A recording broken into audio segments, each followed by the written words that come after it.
দুটাকৈ নৃশংস হত্যাকাণ্ডই জোকাৰিছে অসম অৰুণাচল। প্ৰতিবাদত কঁপিছে সীমামূৰীয়া এলেকা।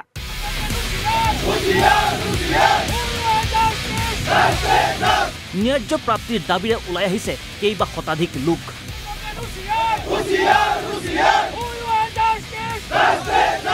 দুটাকৈ হত্যাকাণ্ডই ক্ৰমাৎ অৱনমিত কৰিছে অসম অৰুণাচলৰ বন্ধুত্বপূৰ্ণ সম্পৰ্ক।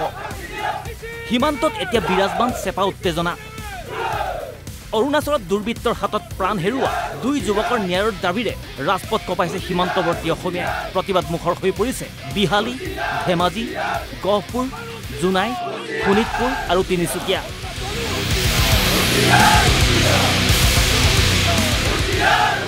অৰুণাচলত দুৰ্বৃত্তৰ আক্ৰমণত প্ৰাণ গৈছিল দুই অসমীয়া যুৱকৰ। প্ৰথমটো ঘটনাৰ স্থান অৰুণাচলৰ ইটানগৰ। ইটানগৰত হত্যাৰ বলি হৈছিল অসমৰ প্ৰভাস দলে নামৰ যুৱকজনৰ। দ্বিতীয়টো ঘটনাৰ স্থান নামনি দিবাং ভেলীৰ ৰয়িঙত গুলীয়াই হত্যা কৰা হৈছিল বিশ্বনাথৰ শংকৰ পেগু নামৰ যুৱকজনক। তাদেৰ ভাই নামৰ এজন স্থানীয় লোকৰ বিৰুদ্ধে উঠিছিল হত্যাৰ অভিযোগ। এই দুই হত্যাকাণ্ডই বিঘ্নিত কৰিলে দুই ৰাজ্যৰ দীৰ্ঘদিনীয়া সম্পৰ্ক। তাৰ পাছতে এয়া প্ৰান্তে প্ৰান্তে প্ৰতিবাদী দাবানল।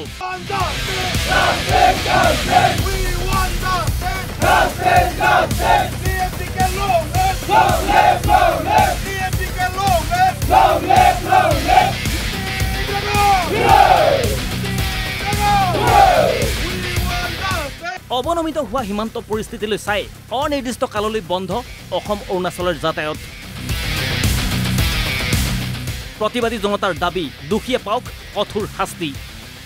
মিচিং যুৱকসকলক যিসকল কালপ্ৰিটে যে গৰু ছাগলীক মাৰাৰ দৰে ধাৰে গপিয়াই এজন আলফাক এজন কোনো ধৰণৰ দোষীক মাৰাৰ দৰে গুলিয়াই হত্যা কৰিব আৰু আমাৰ মিচিং সমাজে লাহেকে বহি থাকিম নেকি?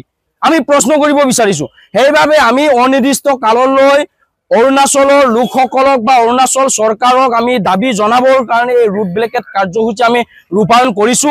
আৰু যেতিয়ালৈকে অৰুণাচল চৰকাৰে দোষীসকলক কালপ্ৰিটসকলক পাচি নিদিয়ে তেতিয়ালৈকে কিন্তু আমাৰ TMPK MMK বহি নাথাকো আৰু অনিৰ্দিষ্ট কাললৈ এই কিন্তু আমাৰ ৰুট ব্লেকেট কাৰ্যসূচী অব্যাহত থাকিব। আৰু যদি কালপ্ৰিটসকলক পাচি নিদিয়ে কিন্তু ইয়াতকৈ আৰু কিন্তু আমাৰ আন্দোলন কিন্তু বৃহৎ হ'ব বুলি আমি ইয়াৰ পৰাই সকিয়নি দিছো। ন্যায় বিচাৰি কেইবাটাও মিচিং দল সংগঠনকে ধৰি জাতীয় জনগোষ্ঠীয় দল সংগঠনে অৱৰোধ কৰিলে ৰাজপথ। ন্যায় প্ৰদান নকৰালৈ পথ অৱৰোধ কাৰ্যসূচী চলাই নিয়াৰ হুংকাৰ সংগঠনৰ নেতৃত্বৰ।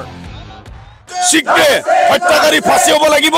আজি যিদৰে ৰয়িঙৰ ঘটনা ঘটিছে, যিদৰে আপোনাৰ ইটানগৰত ঘটিছে, এই ঘটনা যদি হৈ থাকে তেতিয়াহ'লে আমাৰ আন্দোলন আৰু তীব্ৰতৰ হ'ব। আজি আমি ৰুকচিনত অৱৰোধ কৰিছোঁ, আৰমতিত অৱৰোধ কৰিছোঁ, বান্দৰদেৱা অৱৰোধ কৰিছোঁ, হলংগীত অৱৰোধ কৰিছোঁ, আমি ইয়াত অৱৰোধ কৰিছোঁ।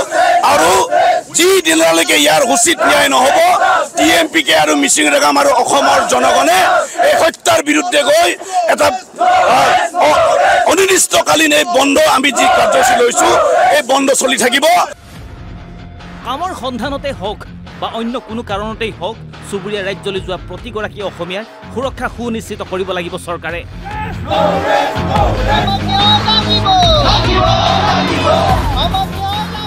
তাৰ বাবে প্ৰশাসনে গ্ৰহণ কৰিব লাগিব কঠোৰ ব্যৱস্থা। অন্যথা এই দুই যুৱকৰ দৰে প্ৰাণ হেৰুৱাব লগা হ'ব পাৰে আপোনাৰ মোৰ আপোনজনেও। ব্যুৰোৰ সহযোগত news desk report NB news.